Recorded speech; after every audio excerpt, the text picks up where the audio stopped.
ಯಾರಾದರೂ ಬಂದರೆ ಬಾಗಿಲು ಹಾಕಿ ಅಂತ ಹೇಳೋದಲ್ಲ.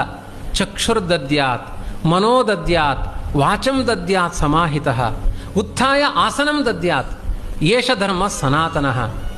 ಮನೆಗೆ ಯಾರಾದರೂ ಅತಿಥಿಗಳು ಬಂದರೆ ಚಕ್ಷುರ್ದದ್ಯಾತ್, ಅರಳಿದ ಕಣ್ಣಿನಿಂದ ಸ್ವಾಗತ ಮಾಡಬೇಕಂತೆ. ಭಲೆ ಭಲೆ, ಕೆರಳಿದ ಕಣ್ಣಿನಿಂದ ಅಲ್ಲ, ವೈಕಬತ್ತರ್ ಪೋಲೆ ಅಂತಲ್ಲ, ಅರಳಿದ ಕಣ್ಣಿನಿಂದ ಸ್ವಾಗತ ಮಾಡಬೇಕು. ಚಕ್ಷುರ್ದದ್ಯಾತ್ ಮನೋದದ್ಯಾತ್, ಮನಪೂರ್ವಕವಾಗಿ ಸ್ವಾಗತ ಮಾಡಬೇಕು. ವಾಚಂ ದದ್ಯಾತ್, ಕೂತ್ಕೊಳ್ಳಿ ಅಂತ ಹಾಲಿನಲ್ಲಿ ಕೂಡಿಸಿ ಒಳಗಡೆ ಹೋಗಿ ಮಾತನಾಡೋದಲ್ಲ. ವೈಕಬತ್ತೆರ ಜಾದನ, ಕುಳ್ದೇರೋಳು ಹಾಗೆಲ್ಲ ಹೇಳೋದಲ್ಲ.